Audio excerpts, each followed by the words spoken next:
And we're not in a hurry. We just savor each word, each line of the melody.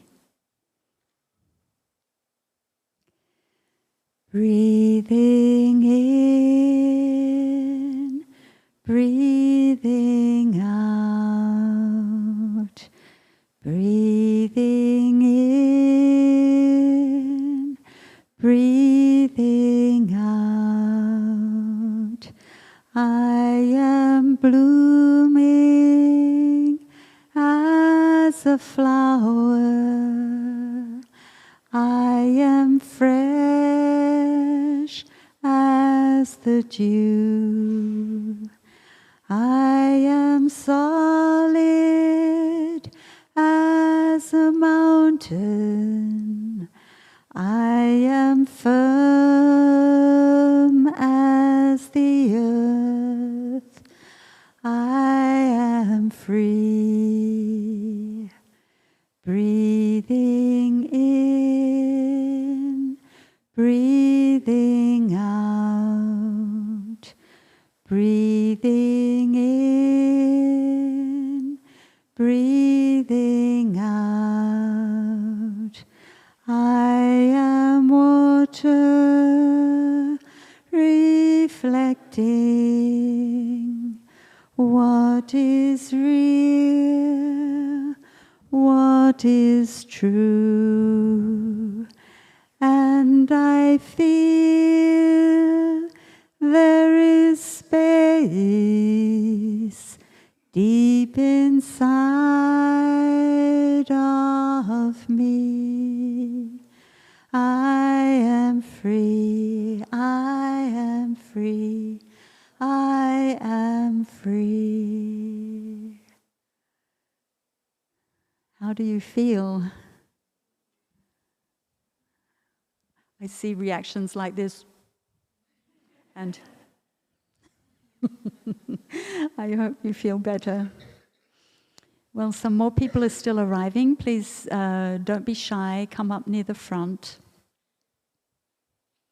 And maybe we can rev it up a little bit. So number 10, I like the roses.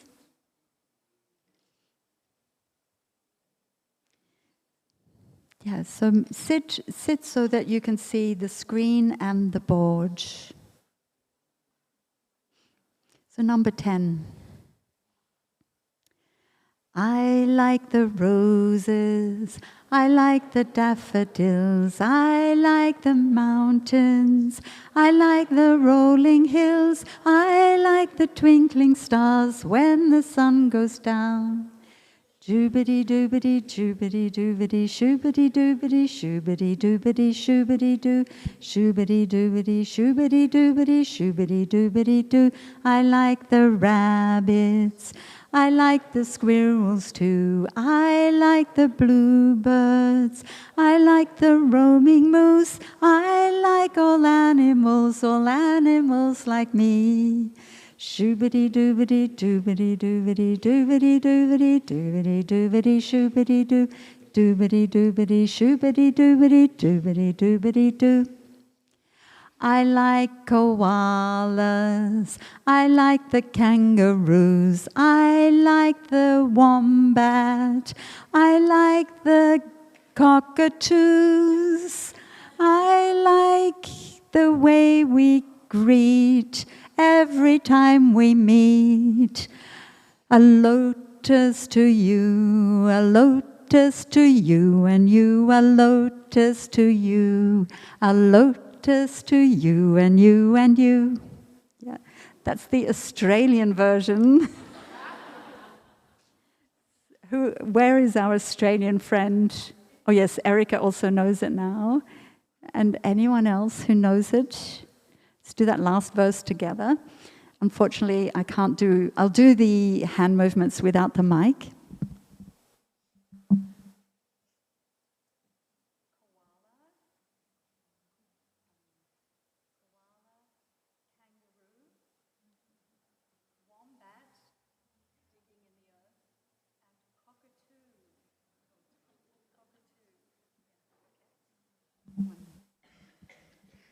I like the wombat. Oops, sorry. You know it better than me.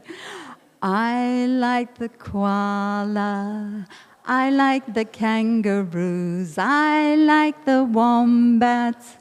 I like the cockatoo. I like the way we greet every time we meet. A lotus to you, a lotus to you, and you, a lotus to you, a lotus to you, and you, and you. I like the roses, I like the daffodils, I like the mountains, I like the rolling hills, I like the twinkling stars when the sun goes down. Shoobity doobity doobity doobity doobity doobity doobity doobity doobity doobity doobity doobity doobity doo doobity doobity doo. I like the rabbits, I like the squirrels too, I like the bluebirds, I like the all animals like me. Shoobity doobity doobity doobity shoobity doobity doobity doobity shoobity doobity doobity doobity shoobity doobity doobity doobity doo. I like koalas. I like the kangaroo. I like the wombats. I like the cockatoo. I like the way we greet every time we meet. A lotus to you, a lotus to you, and you, a lotus to you, a lotus to you, and you, and you. Do you know why we like that song? Because everybody's smiling. Do you know why?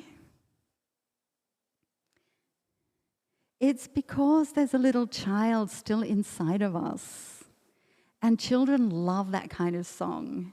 And so do we. Even though we don't look like a child anymore, there's definitely one inside. And it made all of you smile. Yeah. So thank you. I'd like to start with 3 sounds of the bell, and we can all come back to our, come back to our breathing.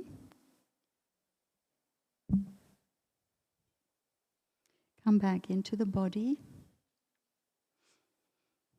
See what's happening.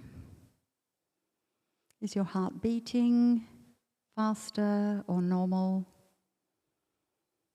Is there any color in your cheeks or warmth? Is there any warmth anywhere else in the body? Is there any tension? Can you let go of it? And bring our awareness to the sound of the bell.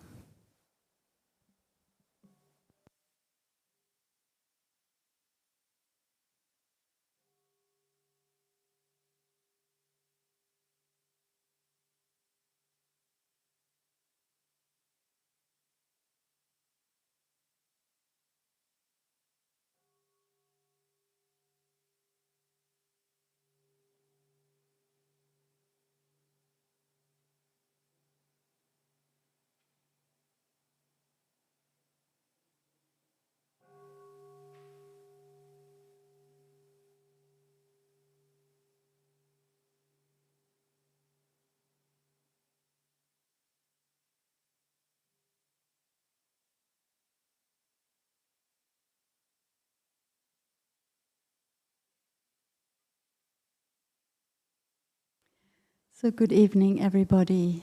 Thank you for coming tonight. It's a beautiful mosaic. Looking around the room, there are so many colors, shapes and sizes. My name is Sister Tree, Nghiêm.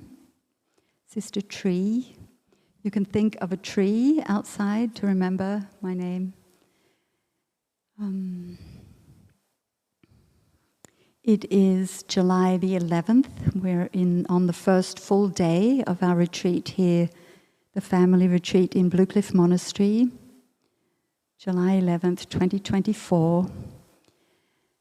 And we have come here tonight, well, you have come here tonight, to learn something about our Plum Village practice of beginning anew. And I've come here tonight to try and transmit something useful and helpful about that practice. Can I see a show of hands? People who have never heard about this practice, you have no idea what beginning anew is. Yeah, put it up nice and high.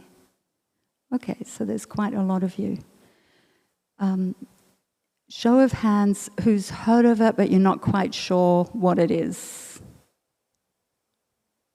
Right, also a few. And show of hands, you know what it is but you never practice it. Okay, yeah, that's telling as well. And a show of hands, who practices this in your daily life? Up high. Okay, look around everyone. Look, put your hands up, even if it's a half. Sometimes, I have a few times. Okay, so it's a very foundational practice in our community, in our Plum Village tradition. It is also a practice in all Buddhist traditions, but it looks slightly different in each tradition. So the same way that the 5 mindfulness trainings are common to all Buddhist traditions, in our tradition they've been fleshed out a bit more so we understand it better. And the same thing is true of the practice of beginning anew. Basically, it's about how can we maintain good communication in our relationships, and how can we restore good communication if it's been broken or if there's a conflict.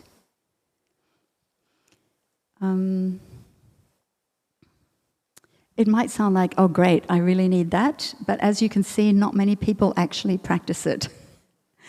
And I think the reason is that it takes training, it takes some skill, and it takes imagination to find ways to apply this practice appropriately to your situation. And we're going to look at, I'm going to give you a quick overview and then we will look in more detail. So these are the 4 steps of beginning anew that you can find on our Plum Village website. You can find this on the Plum Village app. You can find it on the Plum Village YouTube channel. You can see a short presentation on the YouTube channel. This is only 12 minutes long. There are a number of Dharma talks that have been given about this topic. So after this, if you're still confused, you can go and research further. But basically, it's 4 steps. And it looks like 4 easy steps.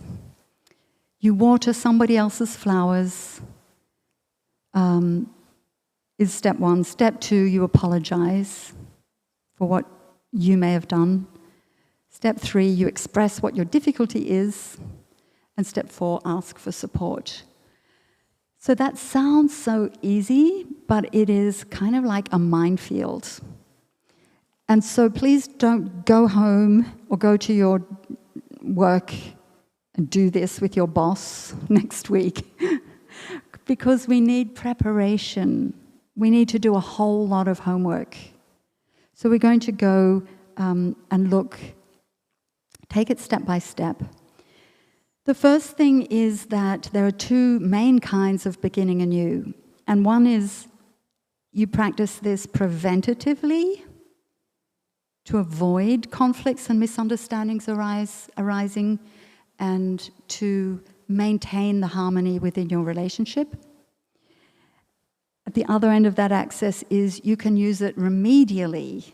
So when something's gone wrong, when there is a conflict, this is a practice you can apply. If we're doing it preventatively, we will just do the first 2 we will do the first 2 steps of the practice. We will water the other person's flowers, and we will apologize immediately.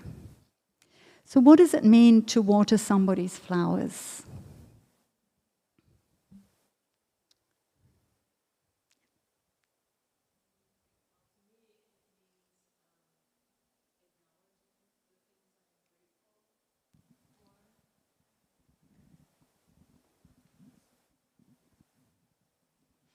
Hello? Okay. For me, it means acknowledging the things I am grateful for, appreciative, and being supportive generally, and letting the other person know how grateful I am that they're in my life in the special ways they are. Thank you. Yes, the special ways. In other words, the concrete examples. So it's not just, oh, I love you, oh, I'm so glad you're here, I'm so lucky, you're my partner. It's concrete things, specific things that they have done or said that you really appreciate. Can you think of an example? Yes, I can think of many examples. I'm throwing out so many because there's so many. My daughter is sitting next to me. I appreciate how very patient Emma is with my impatience. And you're a very gentle soul and a very calm and quiet person, and I know it really takes a lot of inner strength and inner something special that you have when I'm not calm and quiet and patient. And I'm so appreciative of that, and I learn from you because of it. Thank you. Wow. Yes, flowers. Oh, and you see how Emma is smiling? So when we water somebody's flowers, we help them bloom and blossom. And if we don't water the flowers, they will wilt and die. So we heard this morning that Sister Flower, Sister Nghiêm, said, if we don't water, nurture our love, it will wither, it will die. So everybody in our life, in all our relationships, we need to water them by expressing our gratitude, our appreciation, in very concrete ways. Because, question, wow, yes.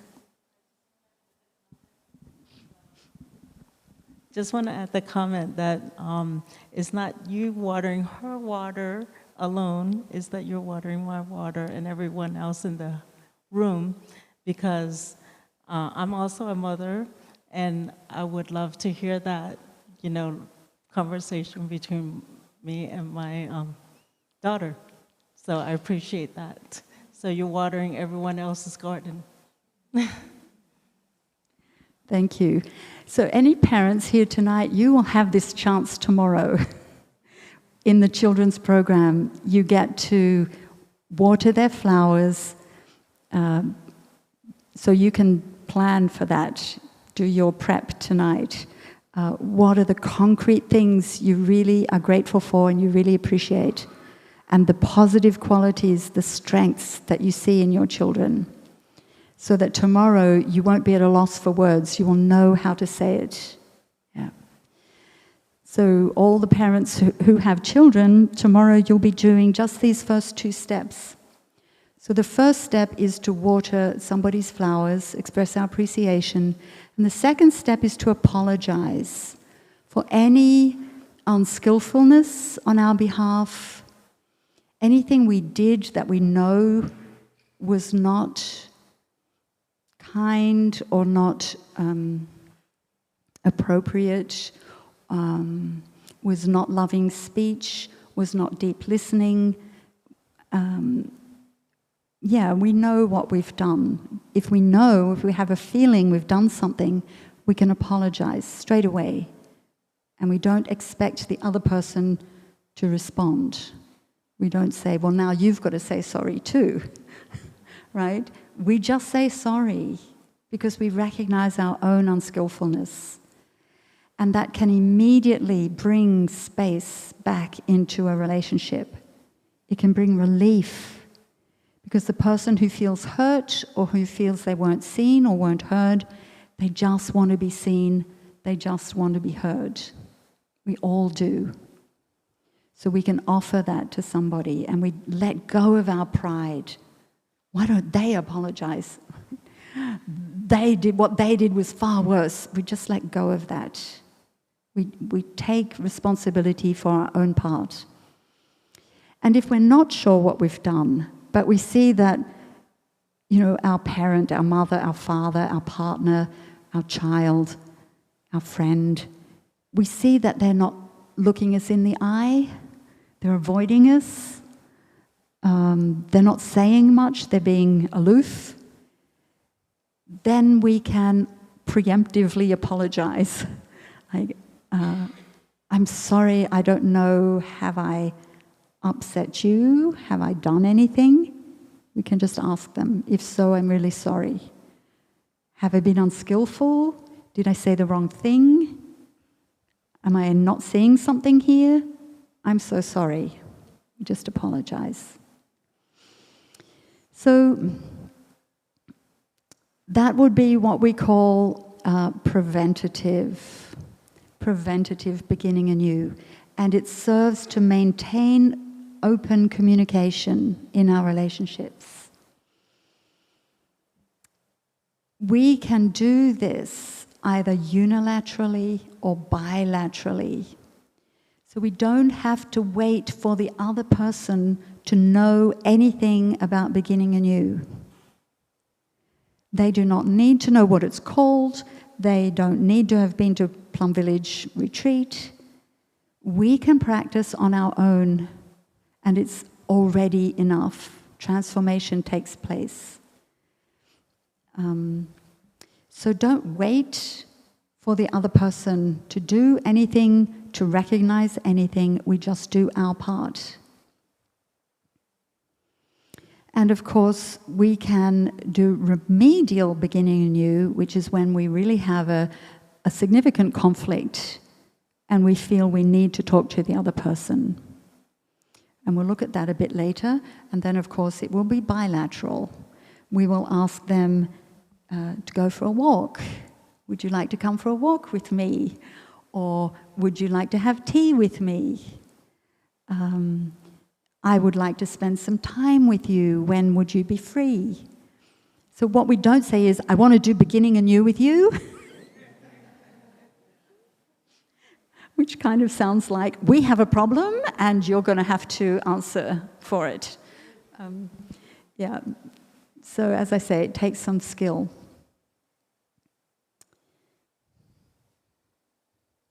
Could we have a sound of the bell?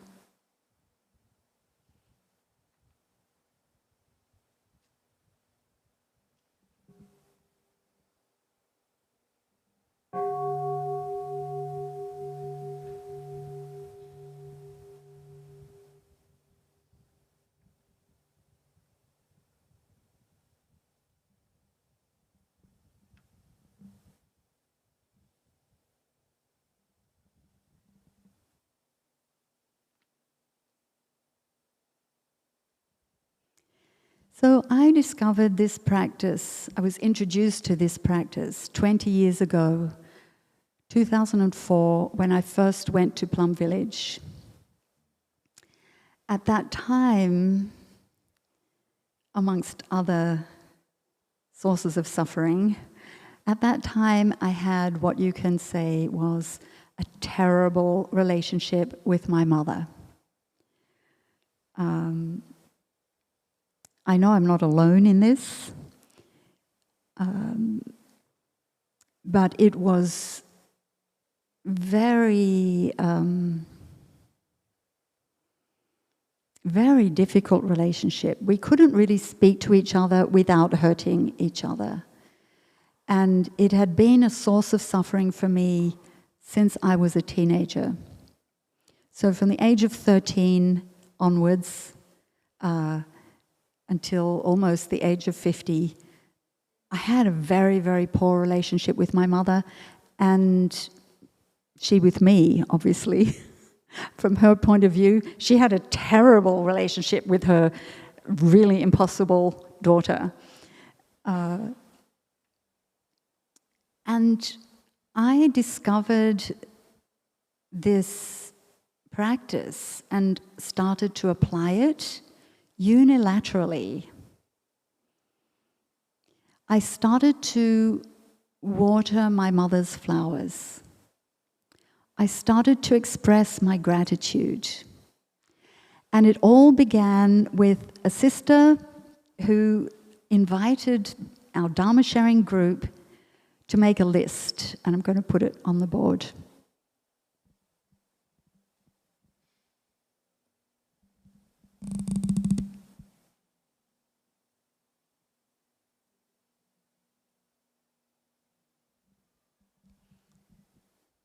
So we don't want to be so black and white about it, positive and negative. You could do smiley face, frowning face, sun or clouds. But basically in my mind it was like this. I had a very long list of grievances about my mother. And when I thought of her, all I could think of were all these negative things. This, and that, and that, and that, and that, and that, and with such a long list. But the task was to make the two lists equally long. You're not allowed to have a really long negative list and a very short positive one. And actually, and I'm sorry if my mum's hearing this, I'm sorry, but at the beginning, I couldn't think of a single thing. My view was so distorted, I couldn't think of anything positive. Every time I thought of her, I felt pain and suffering and could only see the negative. So I had to reflect, think harder. And after a day, I still couldn't think of anything. And then I finally thought of something. Wow, she gave birth to me. Yeah. Oh, and she didn't let me die. Oh, and she fed me and put clothes on me. Oh, and she changed my diapers, my nappies. Oh my gosh, she cooked 3 meals a day. Yeah. Oh, she took me to school. So my list started to get longer, and in fact, it got longer and longer and longer. And I could never have done that if I hadn't been asked to do it. There's no way in the world I would have suddenly sat at home and went, boom, oh, all these positive things about my mother I never thought of before, right? So it took a setting. It took like, this is your homework for me to do this. And then when I couldn't think of other strengths that she had, I could only see her weaknesses, I was encouraged to look in myself. Well, what are your strengths? What are your talents? And where did they come from? Oh, I suddenly realized they didn't start with me. And as we know, Thay's teaching of interbeing, I am just a continuation of my mother and my father and all my ancestors. So if I'm good at something, it's because one of them was also good at it. So I started to see, oh, I love poetry. So did she. I could add it to the list. She's poetic. She's creative. She loves painting. She loves food. Me too. I could add all these things. She's a good cook. She's kind. Even if I didn't think she was kind to me, I remembered she was kind to my friends. Yeah, well, you know, we've got to take what we find. Yeah.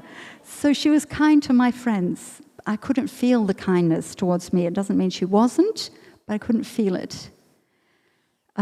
When the neighbors were sick, she took them food. That's an act of kindness. So I could suddenly see more and more of the positive qualities of my mother.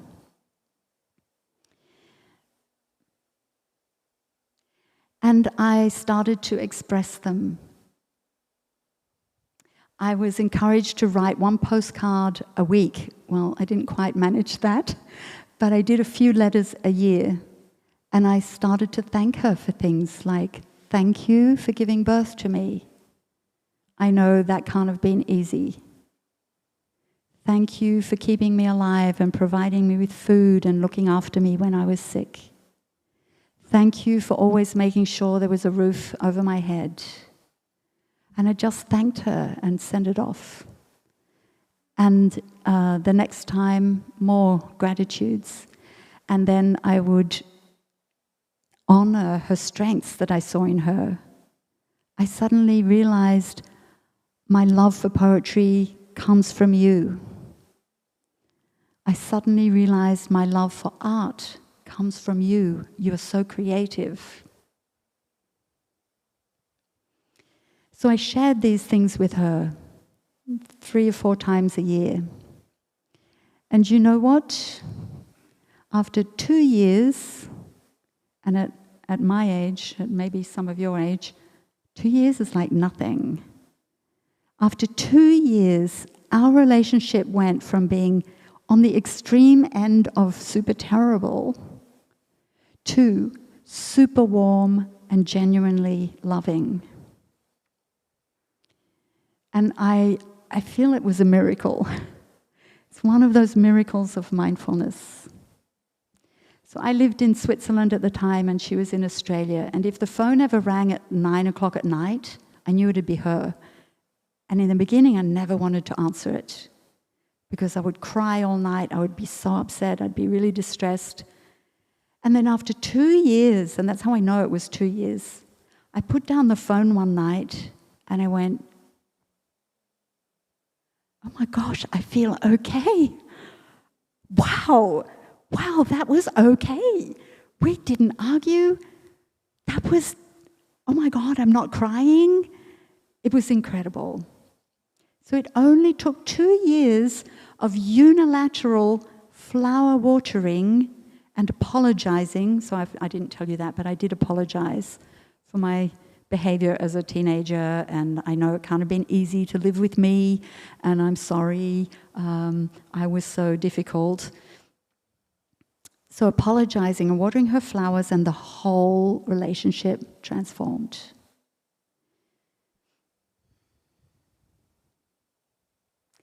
So if I can do that with my mum, who everybody's scared of. I mean, well, she's passed away now, so sorry, Mom, if you can hear this. But yeah, people, you know, she was not an easy person to get along with, and that's not her fault, but this is how it was. So that's the first thing I wanted to share with you. And maybe there are some other people out there here, you know, who have difficult relationships or estranged relationships, or I know many people who don't have any contact with their parents anymore because they have been so hurt.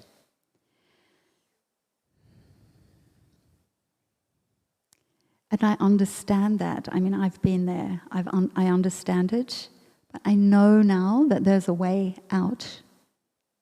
And this practice is a transformative practice,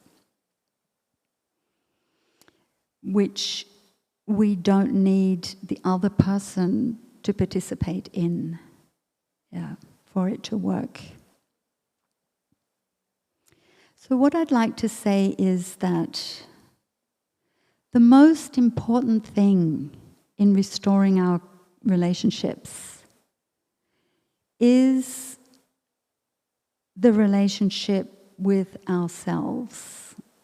how much we understand ourselves, how much we can forgive ourselves.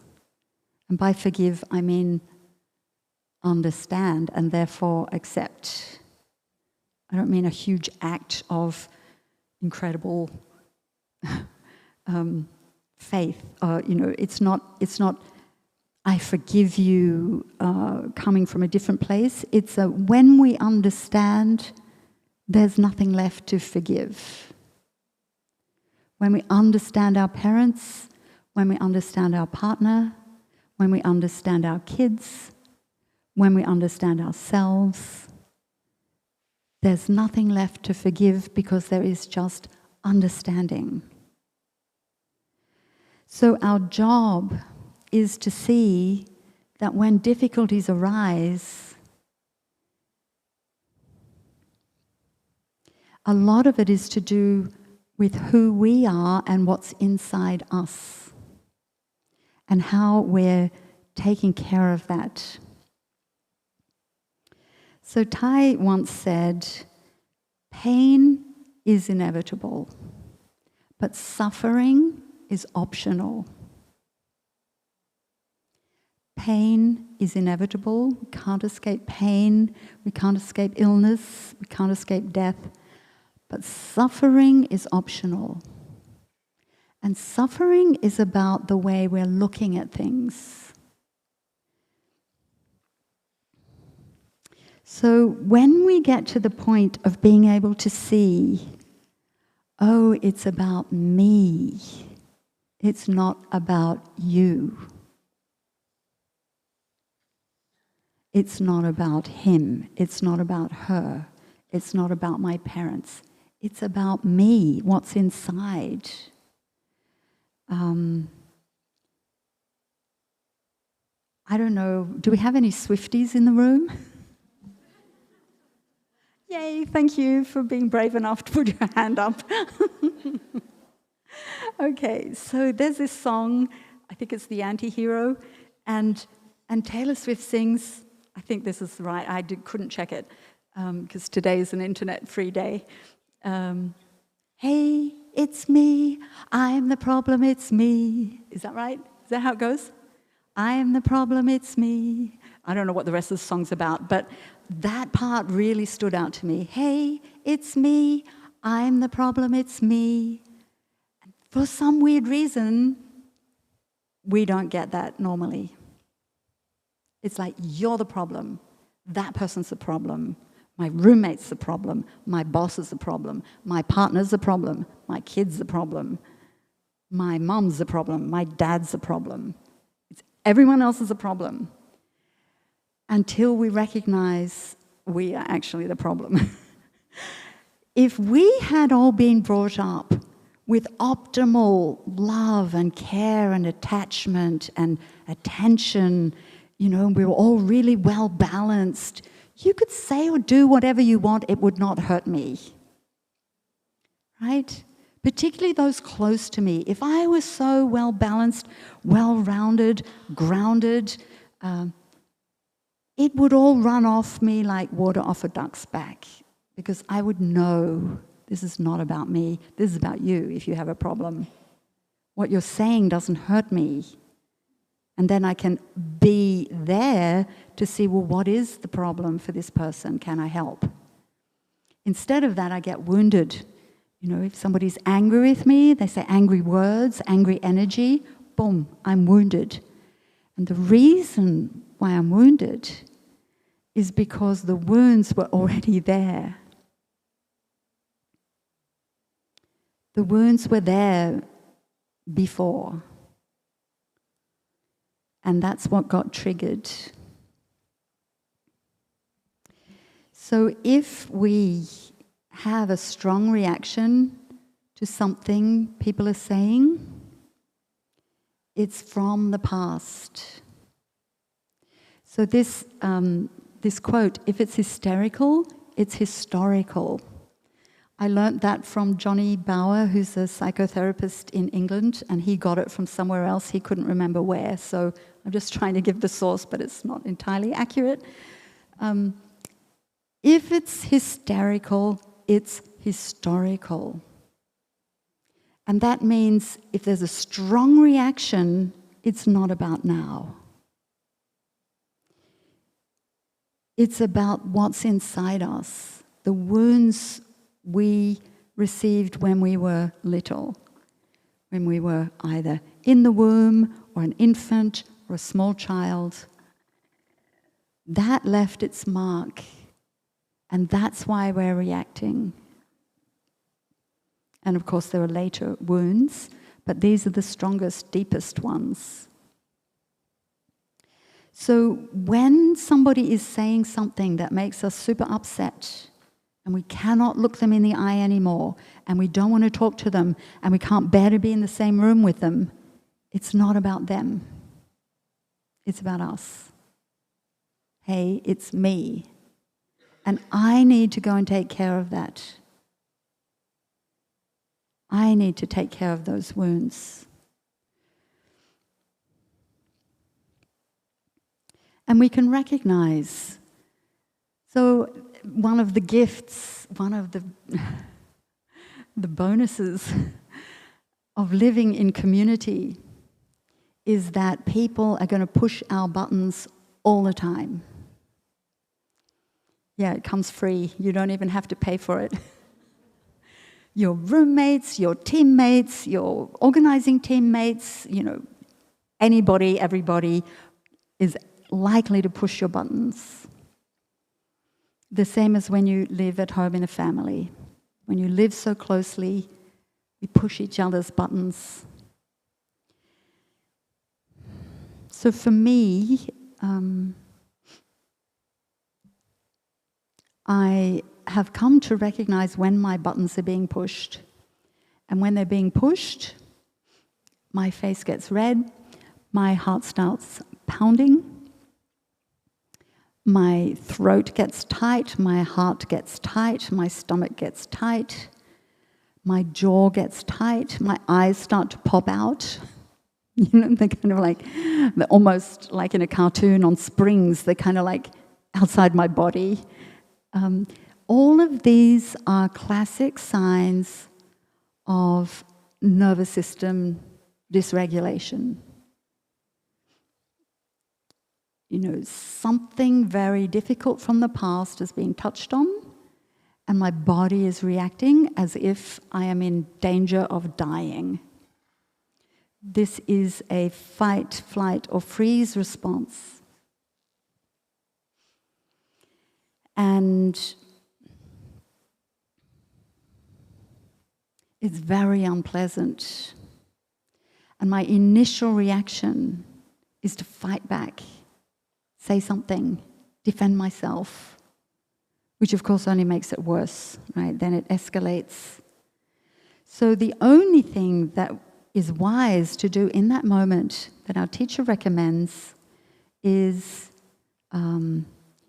when we notice that our house is burning up, our house is on fire.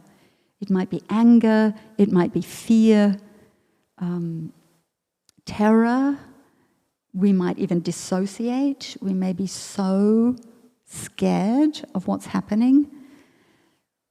What we shouldn't do when the house is on fire is run after the person who set it on fire, right? Don't run after the arsonist. If you do that, your house will burn down while you're running after them. So what we need to do is go home straight away and put out the fire. Straight away. Don't do anything else. Don't say anything. Don't do anything. Don't throw a cup. Don't slam a door. Don't yell at them. Don't hit them, obviously. Yeah.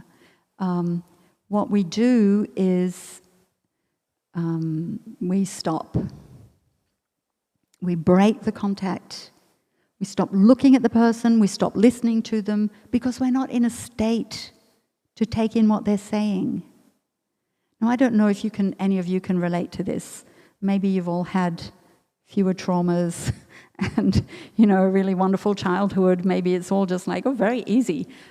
But maybe there are some of you who can't cope in those moments. So we stop the conversation, we turn somewhere else, or we lower our eyes, or we look out the window, we just don't keep looking at the person. If we can, we excuse ourselves and say, I'm sorry, I've got to go to the toilet. Or, oops, I forgot something, I've got to go and do it. We just get out of the situation as soon as possible, if possible, and come back to our breathing.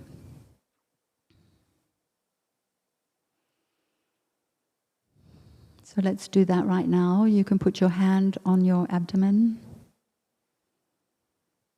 I know my heart is beating. I don't know about you. I hope I haven't activated you all. But I feel a little activated. I'm a bit nervous up here. So when I put my hand on my abdomen, and I just follow my breath.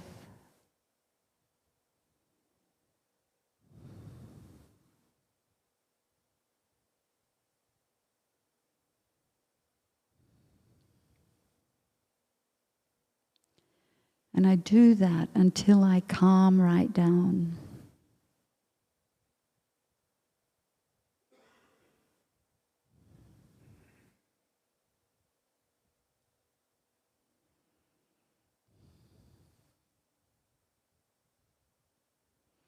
This is what we call calming the flames. Calming the flames of anger, of fear, of terror. And you do that in whatever way best suits you. Some people like to go out and practice walking meditation outside. Some people like to go to the forest and sit there. Some people probably go to their music room and play music. Some people may be able to sit on their cushion. I'm not one of those. I go to my bed and I lie down on it and I wait until the storm passes. I just lie there, and of course my breathing is stronger than it is now. It's like, right? And there may be tears, there may be some crying, and I just stay there with it until it calms down.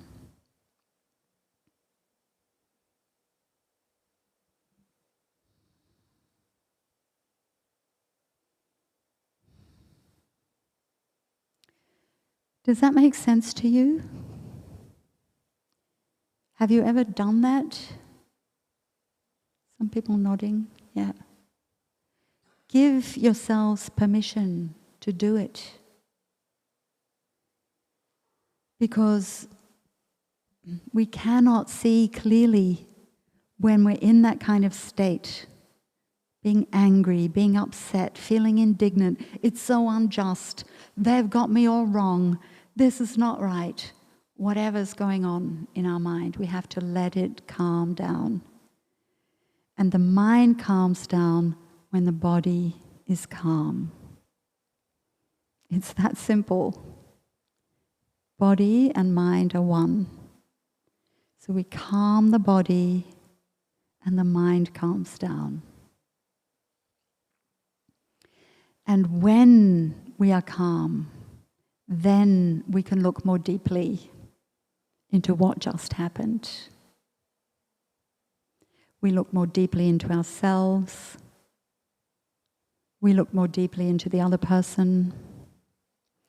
But there's no rush for the looking deeply. Maybe it will take a few days to get the level of calm that we need. Because when we are calm, the images are reflected perfectly, like this lake. There's no wind, the water is calm, like in the song, water reflecting what is real and what is true. It's not a stormy sea reflecting everything distortedly. We can see more clearly when our body is calm. Our perceptions are not wrong perceptions, which is what comes up so quickly. So we don't believe our perceptions, we calm ourselves down, and then we ask, are you sure? Am I so sure about what I'm believing is happening here?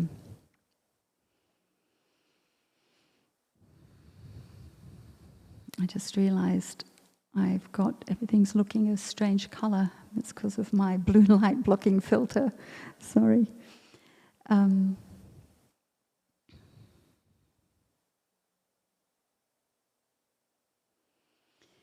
This would be the point, once we're calm, and it might take a few days, it might take a few weeks. We don't know how long it's going to take. This is where we do our homework of looking deeply. And we look deeply, first of all, into ourselves to understand why we got so upset, why our reaction was not appropriate to the situation, because it wasn't a life-threatening situation. I mean, if it was, then our reaction would be appropriate. But it wasn't. It was an argument, or it was a criticism, or it was something absolutely not life-threatening. So first we look deeply into ourselves, and then we look deeply into the other person. And I would like to offer you the chance to do that right now. We're going to do it together. So when I say look deeply into myself, what I mean is I'm looking for the root cause of my suffering. What is the root cause? Why did I get so angry? Why did I get so upset? And for that, it really helps to see myself as I was as a baby, and as a toddler, and as a young child. So I'd like to invite you to imagine yourself. Choose an age, maybe 5. So our teacher has offered us a 5-year-old meditation.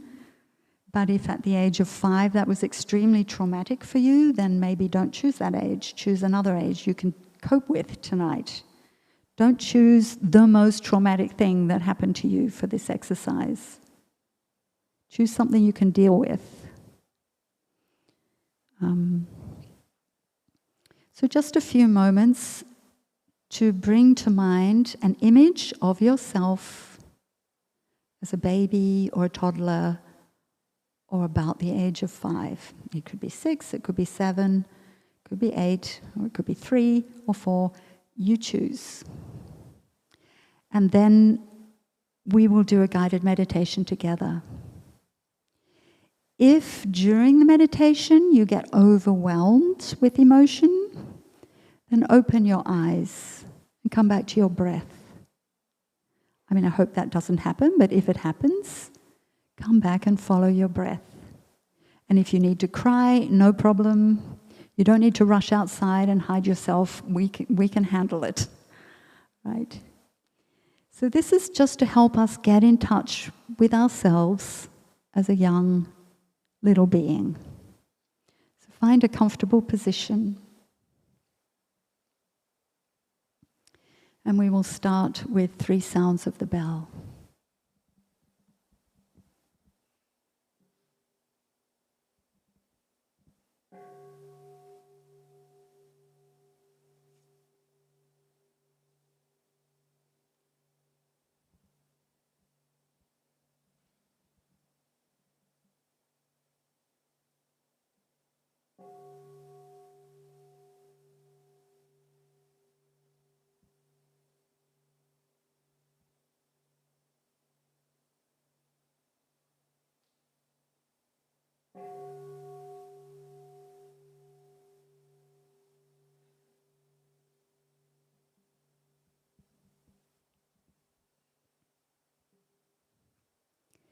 Breathing in, I see myself as a young child, maybe the age of 5, maybe younger, maybe older. Breathing out, I see how easily hurt I was, how vulnerable, innocent, sensitive, and impressionable I was. I soaked everything up like a sponge. I see myself as a child, easily wounded, impressionable.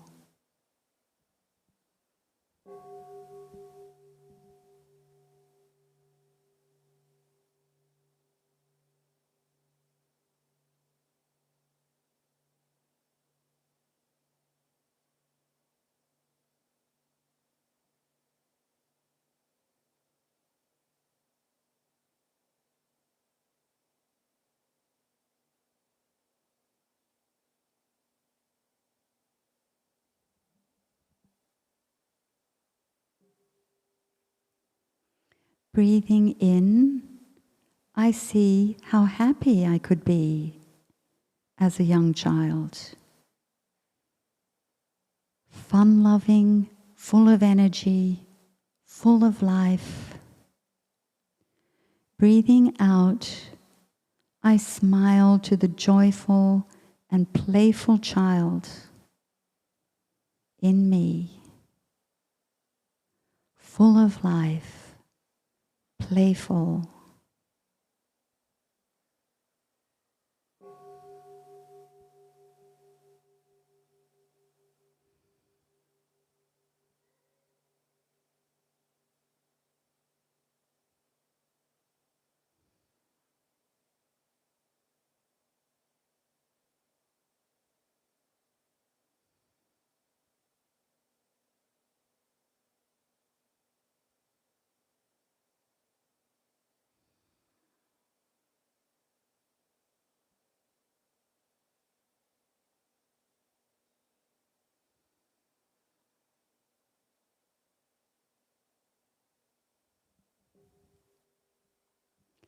Breathing in, I see how sad, hurt, lonely, or angry I was as a young child. Breathing out, I smile to my little child. I embrace, soothe, and console my inner child. Sad, hurt, lonely, or angry. Embracing, soothing, consoling.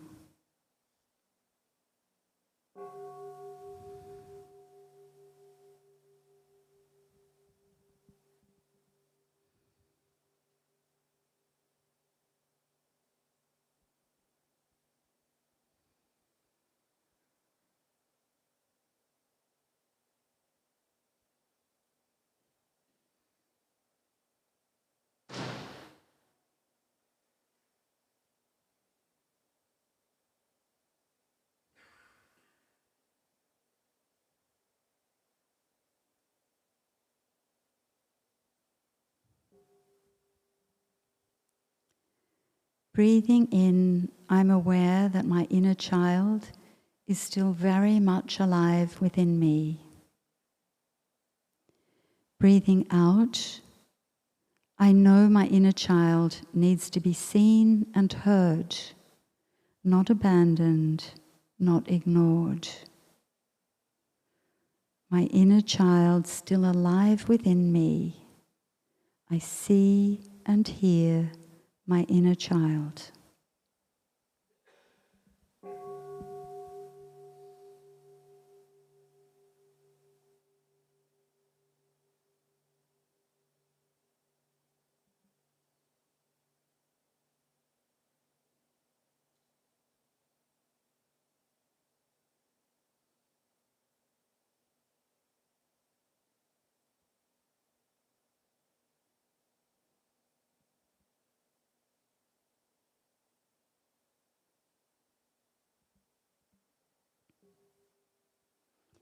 Breathing in, I hold my inner child tenderly with love and compassion. Breathing out, I am here for you. Holding my inner child, I am here for you.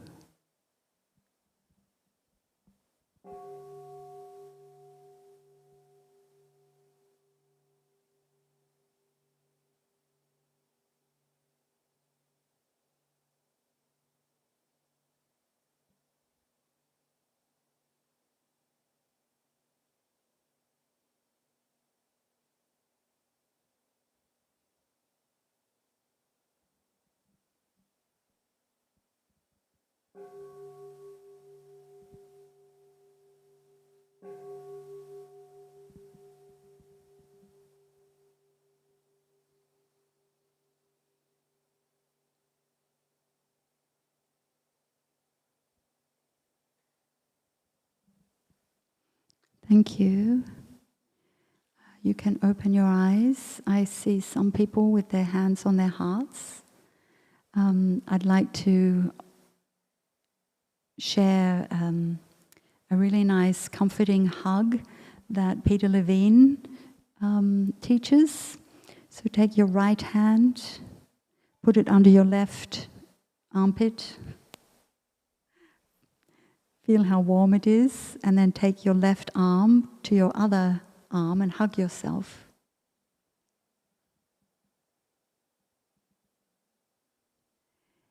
I don't know, it does something to our nervous system. It's very calming. Do you agree?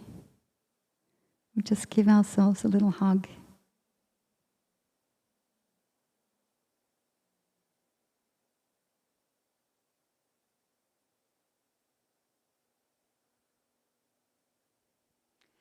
So that's one of the ways we can take care of our inner child when they start screaming today, any day. And can we take just a couple of minutes to turn to the person beside you or behind you? So in pairs, just share a little bit about how that exercise was for you. Just 2 minutes, so 1 minute of sharing each. Thank you.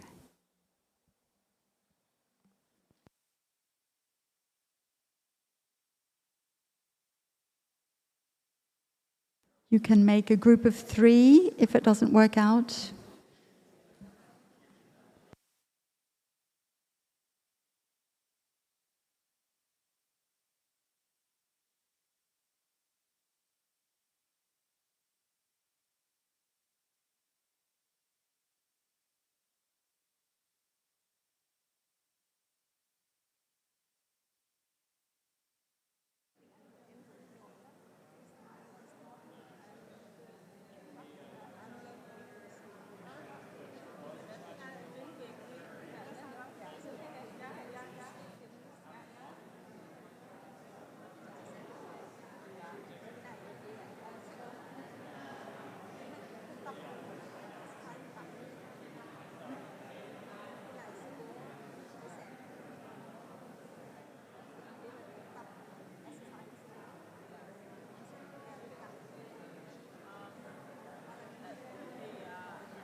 Wow.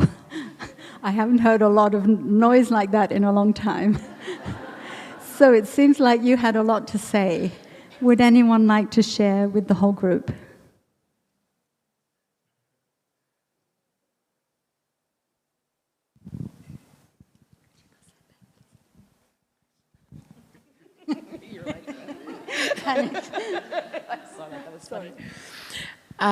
Thank you so much for not only explaining the beginning Anew practice so eloquently, but also telling us a bit about your experience with using it unilaterally in the relationship with your mother, which I'm sure we can all appreciate would be very difficult. One of the things that I shared with my partner just now was that I'm trying to wrap my head around the concept of practicing beginning Anew unilaterally. Because I feel, quite frankly, if I had been in your situation of sending these like kind and apologetic letters to my mother for 2 years and I didn't get any back from her that were kind and apologetic for the things that she had done, I'd be lying if I said I wouldn't have started to just become more resentful. So I'm just wondering if you have any insight to share as to how you avoided that. Gee, I'm not sure my memory is that good.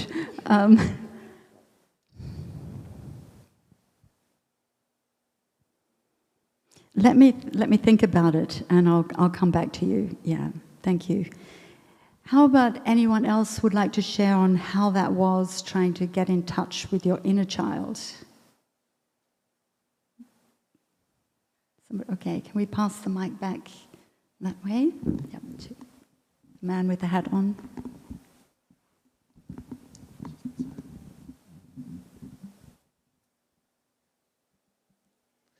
Thank you.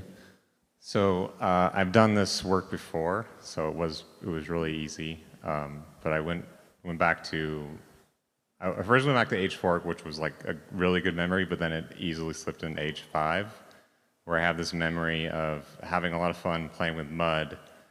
And then I was with my sister, and I didn't like how she was playing with the mud. She was like taking too much in the mud.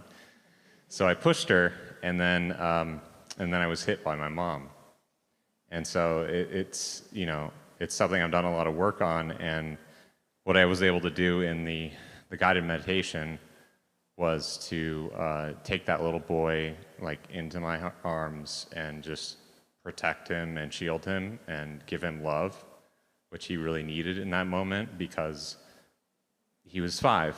It was a mistake, and he shouldn't have received that kind of punishment. And at the same time, like, I'm able to also send that love to my own mother because I know she must have been mistreated at some point in her life, and that's the only reason why it got passed down to me. Thank you very much. Yeah. One more person who'd like to share? Thank you. That was such a beautiful reminder to me of the importance of caring for not just our needs externally, like sleeping and eating well and exercise, but also like taking care of our internal needs. And I just appreciated being reconnected with not a specific inner child age, but just sort of my inner child, because that's a practice that I forgot about, frankly. And I'm really grateful to be reminded. Thank you. Thank you. Was there anyone who couldn't get in touch with their inner child during that exercise? Okay. Well, that's great. Yay. Because that's already quite a big thing. It takes courage to go back and touch that vulnerable little being, that helpless little being who needed protection. So I have some images here, just in case you've forgotten what it's like, but I guess as your parents you get to see this quite often, possibly. Maybe not all of you are parents. But we know that little children feel everything so intensely, much more than we do now, right? And so every little thing, like the mum being angry because you hurt your sibling, just is like a dagger in our hearts. And our friend here still is working with that wound, 50 years later or something. Sorry, 40, 30. 20 years later. Sorry. Okay, we'll do beginning anew afterwards, yeah. Okay. So, they cry. We cried. Today it takes a lot to get us to cry. But not back then. We cried all the time. We were so miserable when our parents were angry with us. An impatient mother or an angry mother can just ruin our whole day. A mum who doesn't kiss us goodbye before we go to school because we've been naughty or something, and then we're miserable the entire day at school. Everything is so big when we're little. So when we look into the faces of these children, we know we were like that. And we still are, because that little being is still inside. They don't go away. It's not like we grow out of it. They just keep coming along with us, no matter how old we are. Thoughtful little beings, very keenly aware of justice and injustice, very dependent on benevolent grown-ups in their lives. So our job today is to be that parent that our parents couldn't be or couldn't be at the time when we needed it. That's our job. Now we get to parent ourselves and give ourselves what we needed, like our friend shared. Take our little inner child in our arms, embrace them, console them, soothe them, give them a hug, take them on our lap, ask them what's the matter, what happened, what's the matter. Stay with them until they calm down. This father didn't put that little boy down and walk away while the little boy was still crying, right? He's with him until he calms down. And that's what we can do for ourselves.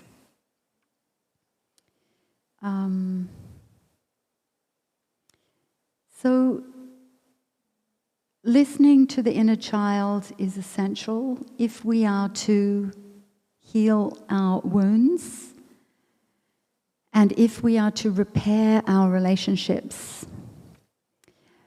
So if a conflict arises, a difficulty with somebody, in our close inner circle, before we start talking to them, before we say, come on, sit down, I'm going to water your flowers, then I'm going to apologize, and then I'm going to tell you how you hurt me and what you need to do so you don't do it again, right? So first we need to do our homework.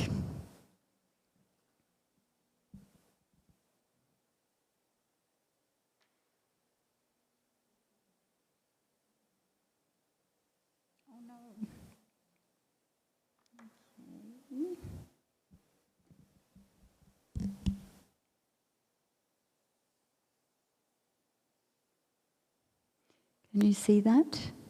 Yeah. So think of a situation, somebody who's hurt you recently or in the past, or someone with whom you have a difficult relationship that you want to repair, or someone you want to reconcile with. That is that person.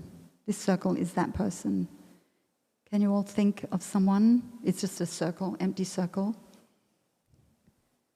Can you bring to mind a person you want to reflect on?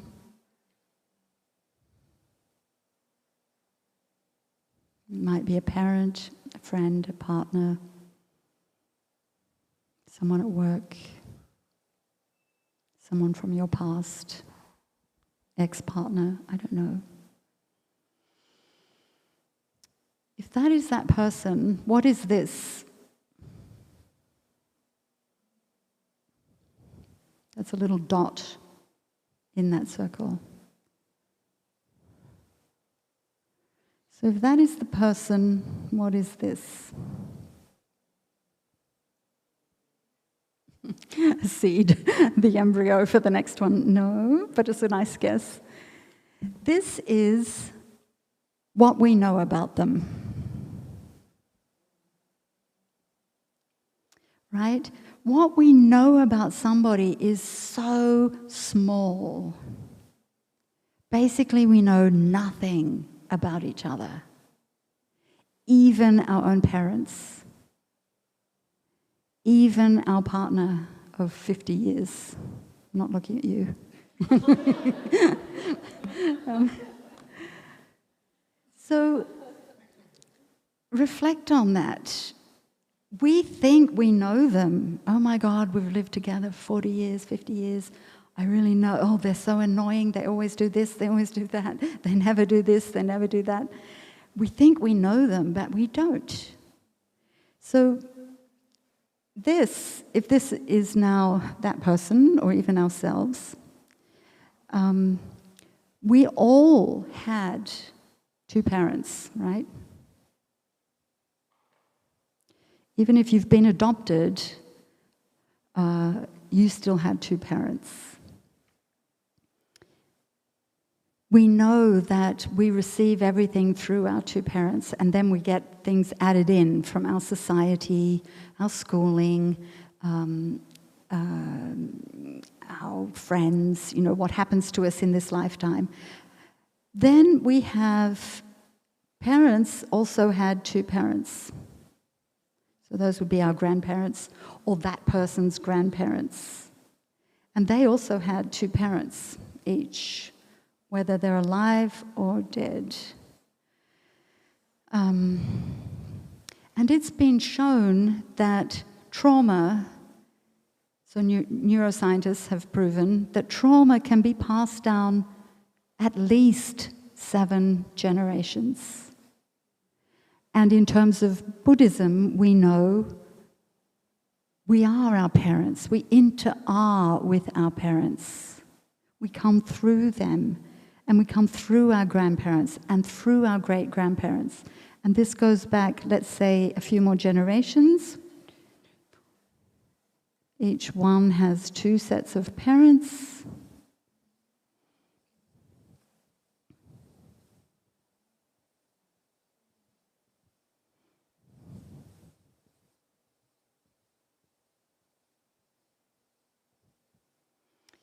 So it's not entirely accurate, I haven't counted, but let's say that's 7 generations, 1, 2, 3, 4, 5, 6, 7. And I assume it doesn't start at 7, it just keeps going. We receive transmission from all of our ancestors, all of our blood ancestors, all of our land ancestors, all of our spiritual ancestors. Comes down to us in an uninterrupted stream.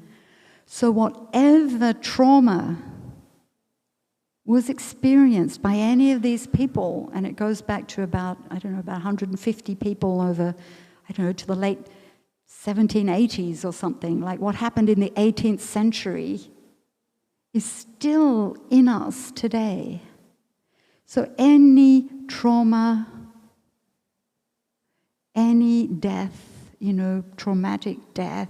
So one parent died, and of course I'm not adding in all the siblings, but one parent died of tremendous trauma.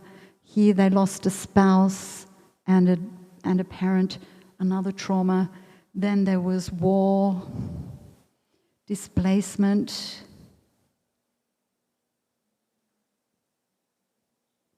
maybe illness, poverty, and on. Unemployment, abuse, sexual, physical, emotional abuse, violence. Whatever happened to any of these people comes down. Obviously, all the positive things as well, right? All the joy, all the happiness, skills and talents. But all of this also comes down to us. So when we think we can't stand our boss, our ex-husband, our ex-wife, our stepmother, our stepfather, our mum or dad, or whoever it is, we don't know who they are and what they went through. We know nothing about their family life when they were little.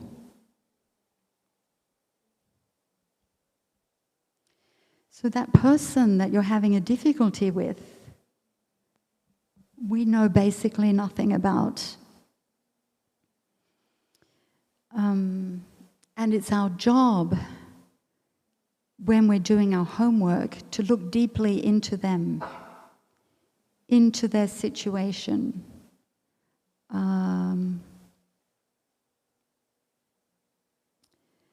So here's that same image as before. If that big circle is the person who hurt us or who we're having difficulty with, and the little dot is what we know about them, we can reflect on what was their family life like. Did their parents get on well? Were they fighting all the time?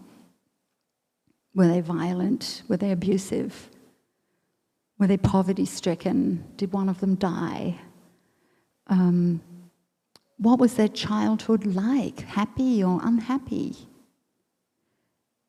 What happened at school? Were they top of the class, bottom of the class? Did they get bullied? Were they a bully? How about the society they grew up in? What was the trauma they experienced, or their ancestors? Oppression, spelling mistake. Oppression, discrimination, displacement, poverty. All of these things that we know nothing about, we can reflect on. To help flesh out that person so that we can understand where they're coming from. Why don't they tell me how they're feeling? Why are they often so angry? Why are they so difficult to get along with? Why can't they open up more? There are reasons, and our job is to do our homework.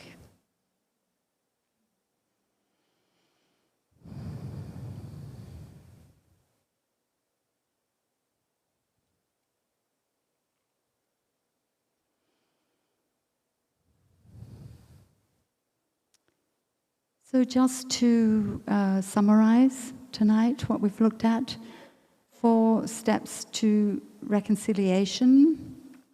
1, stopping when we're upset.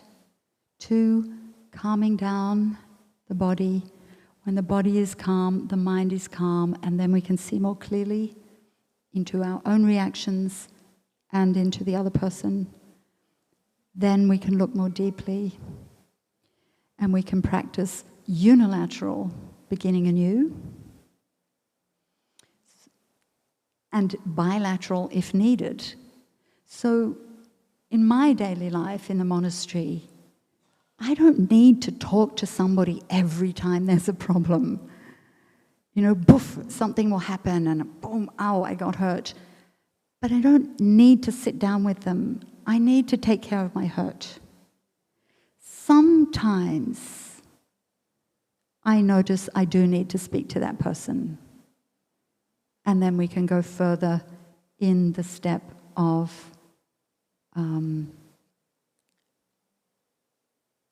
a more complete beginning anew that I'm calling a remedial beginning anew, which would be same thing. We need to start off with expressing our gratitude and appreciation, because if you just sit down with somebody for a talk, they will be terrified of being criticized or blamed. So no blaming. We share our gratitude, our appreciation, our admiration. Then we apologize for our own unskillfulness, for how we contributed to the difficulty, because it takes 2 to tango. Every situation is co-created. then we can express what was difficult for us and ask for support if needed. So I know some couples who do this. They do at least the first 2 every week. They go to a cafe every Saturday, sit and have coffee, and then they water each other's flowers and apologize to each other. Whether or not anything difficult had arisen during that week, they just do that. They commit to once a week sitting down together. If something difficult had come up during the week, you don't need to talk about it straight away because they know, on Saturday, I'm going to mention that. And by Saturday, we're so much calmer. There's more distance. So we can talk about it more easily.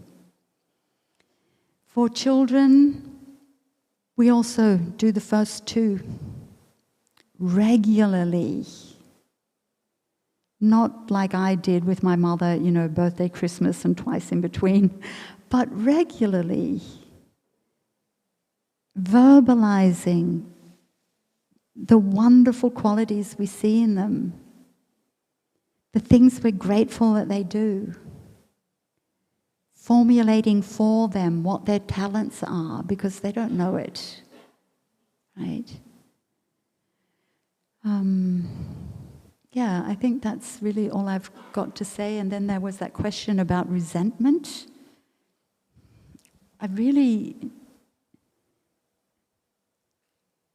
think I didn't have the resentment because I didn't have an expectation. Because by the time I'd done my homework and I could see better into my mother's life and her situation, I also interviewed her to ask her what her childhood was like. And I learnt much more, and I realized, wow, it must have been so difficult that I had compassion for her. When I heard how difficult her childhood was and how little parenting she got, she didn't get any good parenting, so how could she parent me? So then my resentment evaporated. I just had compassion. And I was able to have love and compassion for her, whether or not she could have that for me. Yeah. And that's why we need to do our homework. Yeah. So there are a lot of books if you want to read more about this. And I can really recommend this one on the right, Reconciliation, Healing the Inner Child. It's kind of like a good reference book that you can keep going back to again and again to remind ourselves. And then there's more on the art of communicating, how to deal with our anger and strong emotions, and a small book by Sister Chung Kom called Beginning Anew, where she describes how she practices. They're probably all in our bookstore. And the small little gift book series, How to Fight, which is kind of another way of saying how to make up, how to get on well so you don't need to fight, how to connect, how to see, how to smile. So they're very short reads and easy to understand.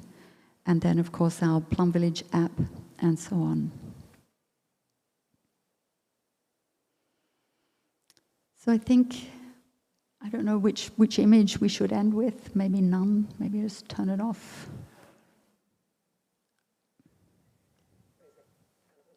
Oh. Ty is talking. Oh. Sorry. That was nice to have Ty's voice come in at the end.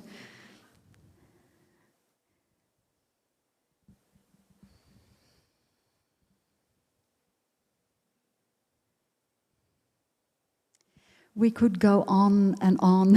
This topic would fill an entire retreat. I hope I've given you a brief overview and something that you can take home and work with. Please feel free to bring up any questions you have in your Dharma sharing tomorrow. And Yeah, is there anyone who'd like to share anything before we finish, or you won't be able to sleep tonight?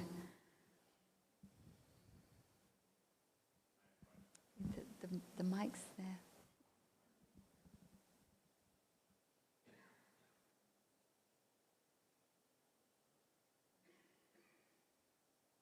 Okay, I had a question about the calming the flames.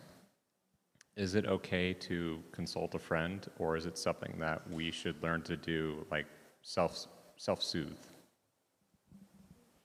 I'll just repeat the question. Is it okay to console a friend? To like contact a friend, like get help from a friend to help calm the flames when we're really dysregulated. Yeah, definitely, yes. Yeah, we get help from wherever we can.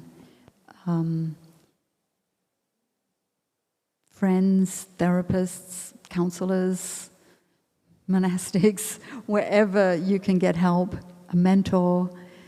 But the first initial thing we should learn how to do on our own. We should learn how to come back into the body, calm down our breathing, calm down the heart rate. That is like an essential life skill we all need to learn how to do. Yes, and that takes practice. In the beginning, we're not good at it, but the more we practice, the better we get. Till we get to the point we don't even need to call that friend anymore. Yeah, but definitely, we can definitely get help. Good question, thank you. Okay, shall we sing a song to finish?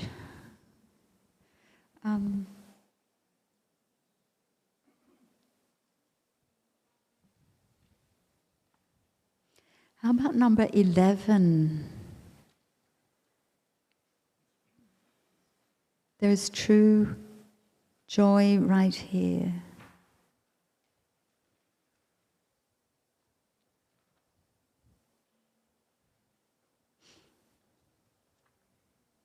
So the wording of this is a little different to the version I know, but we'll just do it this way. How many people know this song? Oh, not many. Okay, so we can change the wording, then put the sheet down.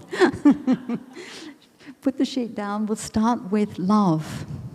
We're going to do love, peace, joy.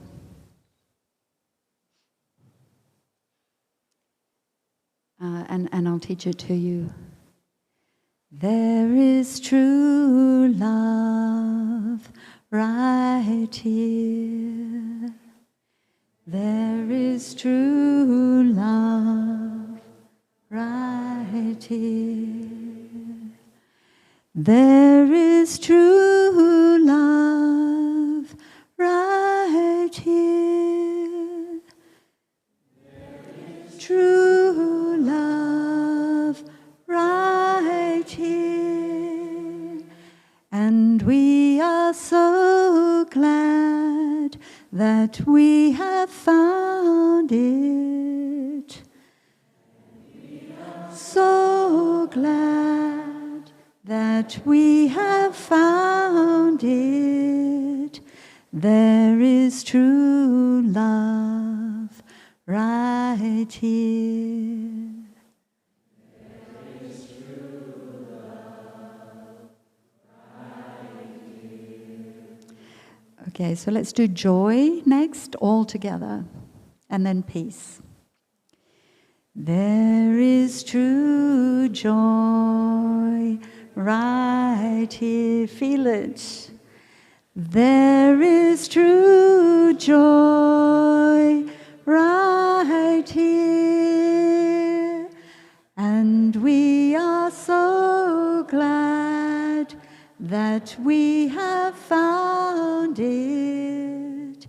There is true joy right here. Peace. There is true peace right here in the body. There is true peace right here.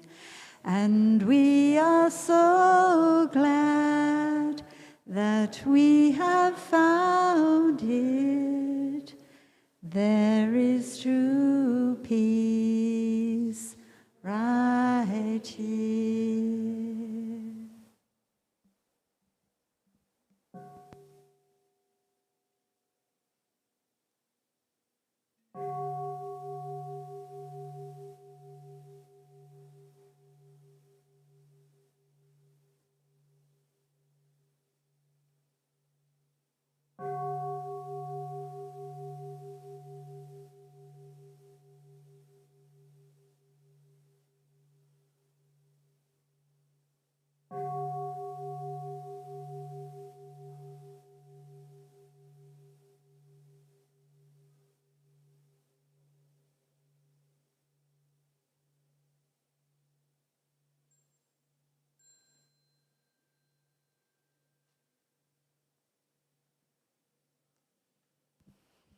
So you can unfold